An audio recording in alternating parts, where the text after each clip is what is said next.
కన్సల్టెన్సీనే 100% trust చేయమని నేను అసలు చెప్పను. ఒక నా దగ్గరికి వచ్చినా సరే ఇంకా 4 కన్సల్టెన్సీలు కనుక్కున్న తర్వాత నీకు జెన్యూన్గా ఎక్కడ అనిపించింది విన్న తర్వాత నువ్వు రీసెర్చ్ చేయి.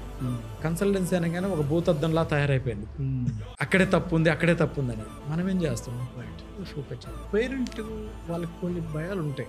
Yes sir. ఒక కంట్రీకి పంపించాలంటే in terms of security wise కానీ అక్కడ ఎలా ఉంటుంది? మీ వారధి ఒక పేరెంట్కి ఎలాంటి ధైర్యం ఇస్తారు? స్టూడెంట్ ఒకవేళ ఆప్షనల్ నాకు ఇస్తే సార్ కంట్రీ మీరు డిసైడ్ చేయండి అని ఇస్తే ఫస్ట్ నేను ప్రొఫైల్ చెక్ చేసుకుంటాను.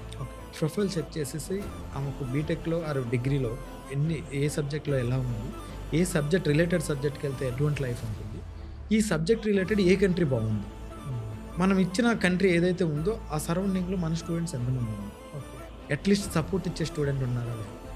ప్రతి యూనివర్సిటీలో ఇంటర్నేషనల్ అడ్మిషన్ డిపార్ట్మెంట్ ఒకటి ఉంటుంది. వెళ్ళిన తర్వాత స్టూడెంట్కి గైడెన్స్ వాళ్ళు ఇస్తారు.